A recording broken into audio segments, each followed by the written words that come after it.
warahmatullahi wabarakatuh.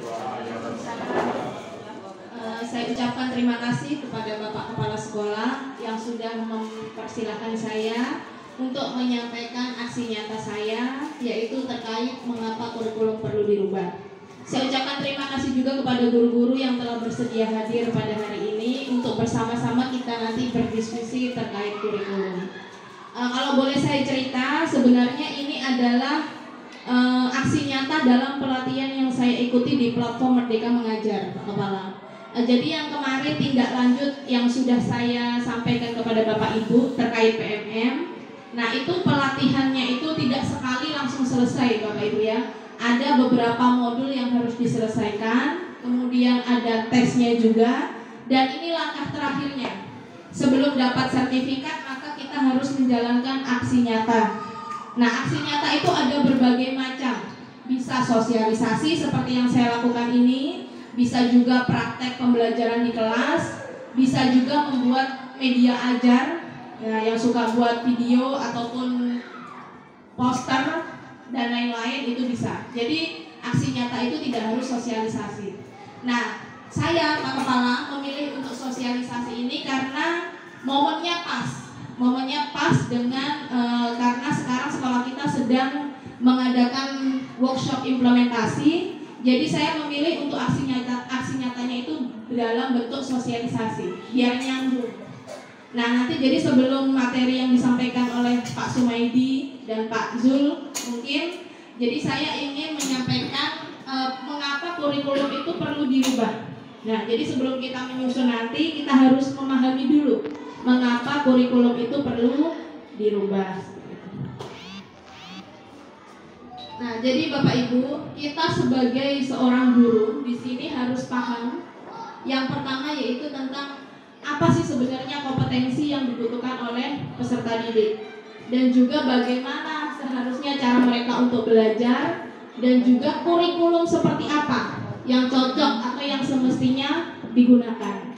Karena kita ketahui ya Bapak Ibu, setiap daerah atau setiap wilayah ataupun setiap sekolah itu pasti memiliki kurikulum yang berbeda-beda, disesuaikan dengan kondisi lingkungan di mana sekolah tersebut berada. Inilah yang harus kita pikirkan. Nah, lalu Bapak Ibu, perlu diketahui bahwa sebenarnya kurikulum itu kompleks dan juga multidimensi. Kurikulum ini dapat dimaknai sebagai titik awal sampai titik akhir pengalaman belajar murid. Jadi karena nanti kita buat kurikulum berarti itu merupakan titik awal dan juga sampai titik akhir pengalaman belajar murid. Kurikulum ini juga diibaratkan sebagai jantungnya pendidikan Bapak Ibu. Ya, kalau namanya jantung, kalau tidak ada jantung gimana yang terjadi? Gimana Pak Haji kalau tidak ada jantung? Ya, bisa bergerak. Mati, ya kan? Maka diibaratkan kurikulum itu jantungnya pendidikan.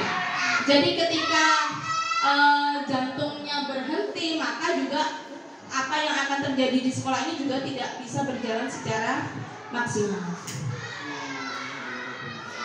Nah, ini kalau kita simpulkan, sebenarnya kurikulum ini merupakan pedoman penyelenggaraan kegiatan pembelajaran untuk mencapai tujuan tertentu. Jadi di sini kurikulum adalah pedoman, ya Bapak Ibu.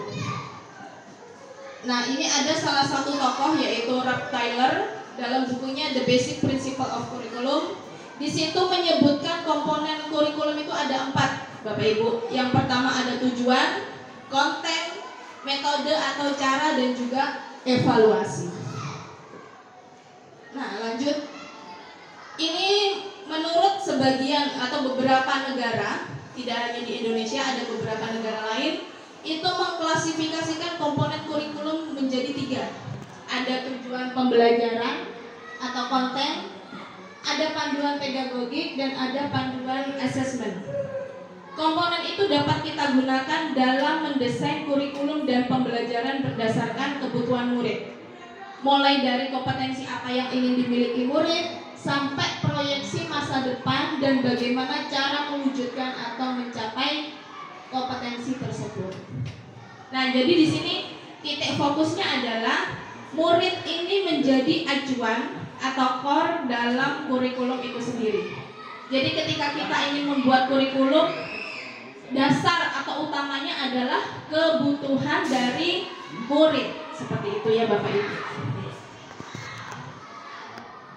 Nah, ini seperti yang disampaikan tadi bahwa kemerdekaan murid dalam belajar adalah jantung dari pengembangan kurikulum.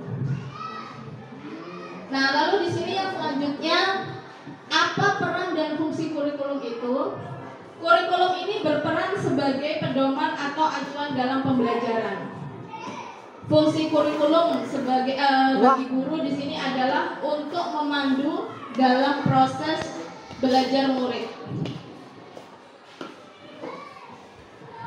Nah, lalu untuk peran dan fungsi kurikulum dapat kita optimalisasikan sebagai kontrol sosial. Nah, lalu ini kita sampai pada intinya Bapak Ibu, mengapa kurikulum ini perlu dirubah? Nah, ini penting Bapak Ibu ya, kenapa kita ibarat kata ada beberapa tahun itu kita mengadakan perubahan kurikulum. Mungkin yang Bapak Ibu dulu waktu sekolah, apa kurikulumnya Bapak Ibu? Waktu Bapak Ibu kalau kepala kurikulum 75. Kalau masa saya dulu KTSP, saya masih sekolah. Kalau zamannya Pak Haji apa Pak Haji? KTSP. CBSA, ada kurikulum yang terakhir kita pakai kurikulum 13 dan akhirnya kurikulum sekarang Merdeka. Kenapa kenapa kurikulum itu berubah-berubah? Karena disesuaikan dengan konteks yang relevan atau sesuai pada masa sekarang. Nah, ini ada beberapa hal. Saat ini berbagai isu baru menuntut satuan pendidikan menyiapkan kurikulum yang membantu untuk menghadapi dunianya yang penuh tantangan. Nah, isu yang yang kekinian itu yang kita ketahui sekarang yaitu tentang perubahan iklim global, teknologi digital, industri multinasional, sama transformasi budaya. Nah, ini intinya bahwa kurikulum nasional itu perlu disesuaikan dengan kebutuhan satuan pendidikan. Oleh sebab itu, pengembangan kurikulum diperlukan di setiap satuan pendidikan. Kurikulum yang baik adalah kurikulum yang sesuai dengan zamannya. Nah, ini perlu diketahui bahwa kurikulum ini bersifat dinamis, ya Bapak Ibu, dinamis dan terus dikembangkan atau diadaptasi sesuai konteks dan karakteristik murid demi membangun kompetensi yang sesuai kebutuhan mereka kini dan masa depan. Nah, masih ingat masa sekolah waktu kita dulu?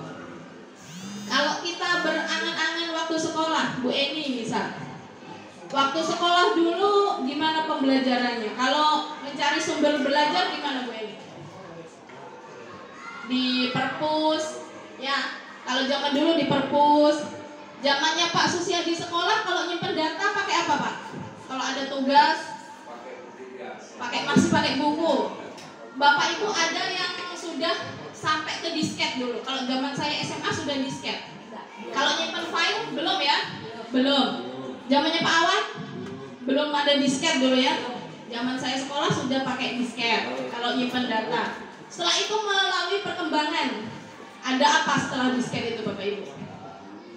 Pakai flash disk, ya kan? Flash disk. Oh, kuliah mulai ada flash disk untuk nyimpen data. Kemudian berubah lagi Bapak Ibu seiring berkembangnya zaman. Apa kalau ngirim tugas sekarang? Ngirim tugas? Bisa menggunakan email, sekarang email atau langsung WA ke gurunya atau dosennya. Jadi zaman sudah melalui berbagai perubahan. Berbeda siswa yang dulu yang hanya terpusat mencari informasi ke perpustakaan, sekarang sudah bisa mencari informasi melalui internet, ya kan? Nah, kalau Bapak Ibu boleh tahu, Pak Mus mungkin cita-citanya dulu waktu sekolah apa? Saya ingin sosial sebenarnya. Sosial politik, oh, ya, jadi politik ya. Bukan lain kan. Oke, jadi guru jadinya. Kalau Pak Nur Haidi, cita-citanya dulu apa Pak? Jadi presiden. Dewan Gagal. Pak Zul cita-citanya apa Pak Zul? Wah, pada aku. Enak. Nah, jadi Bapak Ibu, ketika kita ingat-ingat waktu kita masih SD dulu ya, atau SMP lah, kita pasti memiliki cita-cita. Cita-cita kita paling kalau enggak guru, polisi, tentara, presiden, dokter, biasanya yang umum-umum dan sering dikenali oleh masyarakat, ya kan? Tapi berbeda dengan masa sekarang Bapak Ibu. Kalau kita tanya ke anak-anak apa cita-citanya anak-anak, kira-kira mereka menjawab apa? YouTuber. YouTuber. Ada juga yang menjawab lain. Kira-kira apa? TikToker. Project. Chef. TikToker. Ada juga yang bercita-cita sebagai mungkin ilustrator. Jadi lebih berkembang. Jadi pilihan cita-cita mereka itu lebih bervariasi dibanding zaman kita dulu. Itulah yang membedakan zaman perkembangan itu sudah berubah Bapak Ibu ya. Sudah jauh berubah. Nah ini kita sebagai seorang guru harus terus belajar untuk mengikuti dan memahami tren kehidupan murid kita yang tergolong generasi Z dan Alpha. Generasi Z itu generasi yang mungkin masih kuliah ya, sekarang masih kuliah, dan Alpha ini adalah generasi anak-anak kita sekarang ini yang masih SMP, masih SMA, ini sudah termasuk generasi Alpha. Generasi yang sudah tidak bisa dipisahkan sama Gadget. apa Bapak Ibu?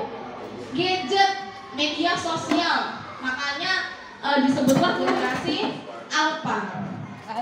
Generasi yang sudah tidak bisa dipisahkan oleh media sosial. Nah Bapak Ibu, ketika kita merancang kurikulum, kita harus menempatkan kebutuhan, pendapat, pengalaman, hasil belajar, dan juga yang terakhir tentunya adalah kepentingan murid. Itu sebagai rujukan utama.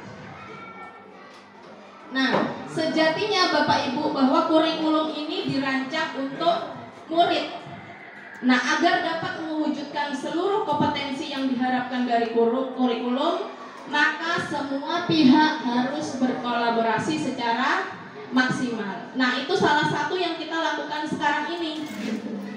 Inisiatif dari Bapak Kepala Sekolah bahwa kita akan menyusun KOSP, Kurikulum Operasional Satuan Pendidikan. Itu penting dilakukan untuk setiap sekolah. Nah, ini misalnya, siapa yang berkolaborasi Bapak Ibu? Yang pertama adalah guru. Guru itu harus terus belajar memfasilitasi pembelajaran yang sesuai. Maksudnya di sini apa Bapak Ibu? Harus sesuai dengan perkembangan zaman. Jangan kita melakukan pembelajaran itu secara istilahnya teacher center atau berpusat pada guru. Kita harus sekarang melakukan pembelajaran yang student center, siswa yang lebih aktif dalam pembelajaran. Terus kemudian siapa yang berkolaborasi kedua, yaitu orang tua, karena orang tua ini harus terus memahami perkembangan kebutuhan murid. Orang ketiga yaitu siapa? Pemerintah. Ada pemerintah daerah maupun pusat, semua harus bersama-sama bergerak, atau yang bergerak di bidang pendidikan juga harus terus mengikuti perkembangan kebutuhan murid. Inilah tiga orang ini yang disebut sebagai tiga pilar pendidikan ya Bapak Ibu, karena merekalah harus bekerja sama dalam mencapai untuk memenuhi kebutuhan murid. Nah, di sini peran kita sebagai pendidik, kita adalah pendidik, guru di sekolah, maka kita sebagai pemilik dan pengembang kurikulum di satuan pendidikan. Kita harus melakukan adaptasi sesuai konteks dan juga karakteristik murid. Jadi karakter siswa yang dahulu zamannya Bapak Ibu masih sekolah sama sekarang itu sudah jauh berbeda. Jadi kita tidak boleh menyamakan kurikulum yang dulu dengan kurikulum yang sekarang. Nah, untuk kesimpulannya, bukan kesimpulan, ini kalimat terakhir. Mari Bapak Ibu kita tetap bersemangat menghadapi dan menjadi bagian dari perubahan ke arah yang selalu lebih baik. Terima kasih dari saya. Sebelum saya akhiri, mungkin kita akan tanya jawab sedikit, baru saya tutup. Pak Kepala, saya izin. Pak, harus berpihak kepada murid. Kita harus menyesuaikan kurikulum yang akan kita kita buat sesuai konteks dan juga karakteristik murid. Harus sesuai dengan kondisi sekarang, berbeda dengan kondisi-kondisi yang sebelumnya. Seperti itu. Kalau saya tanya apa yang sekarang relevan dengan pembelajaran saat ini adalah kurikulum yang kita tahu adalah kurikulum Merdeka. Itu adalah kurikulum yang relevan sesuai dengan konteks sekarang. Merdeka ini sebenarnya sudah sangat cocok sekali Bapak Ibu, karena dia itu diambil dari menurut pemikiran Ki Hajar Dewantara, di mana pendidikan yang sebenarnya adalah menuntun. Apa arti kata menuntun, Pak Nur Haidi? Menuntun, kalau kita menuntun anak kecil kan begini ya biasanya. Menuntun itu sebenarnya memberikan kebebasan kepada anak, tapi tetap memberikan arahan seperti yang disampaikan Pak Sumedi itu ya. Kita mengarahkan. Jadi anak diberi kebebasan, tapi kita tetap memberikan arahan. Itu sesuai dengan konteks pemikiran Ki Hajar Dewantara. Sesuai juga dengan kodrat alam dan juga kodrat zaman. Kalau kita melakukan pembelajaran, kita harus menyesuaikan dengan kodrat alamnya. Apakah sama kita melakukan pembelajaran di sini dengan yang ada di pantai misalkan? Berbeda. Kalau di pantai mungkin bisa langsung terjun, langsung melihat ikan, binatang-binatang laut. Tapi kalau di sini kan kita tidak bisa. Kita harus menyesuaikan dengan kondisi lingkungan kita yang di pegunungan. Terus untuk kodrat zamannya, kita sekarang melakukan pembelajaran harus sesuai dengan zaman kita sekarang. Jangan disamakan dengan zaman Bapak Ibu sekolah. Zamannya sudah berubah, kita harus melakukan pembelajaran sesuai dengan zamannya sekarang. Jadi sekarang kita harus melek IT karena zamannya sudah teknologi sekarang. Mungkin itu saja yang dapat saya sampaikan Bapak Ibu. Terima kasih Pak Kepala atas waktunya yang diberikan kepada saya.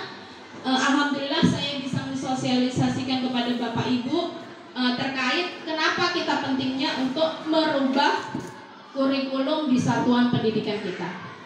Itu yang dapat saya sampaikan, kurang lebihnya mohon maaf. Wassalamualaikum warahmatullahi wabarakatuh. Bismillahirrahmanirrahim. Assalamualaikum warahmatullahi wabarakatuh. Saya karyawan salah satu guru di SMPN Satap 2 Tanjung. Setelah saya mendengarkan pemaparan dari Bu Reni Setiawati terkait dengan mengapa kurikulum perlu diubah, saya memahami tentu saja untuk menjawab tantangan zaman. Kurikulum tidak dapat digunakan dalam satu waktu terus-menerus karena dunia terus berubah. Maka dunia pendidikan sebagai pilar utama dalam membangun dan mendidik generasi harus pula turut berubah. Terima kasih. Bu Guru Reni Setiawati, calon guru penggerak Angkatan 9, tetap semangat.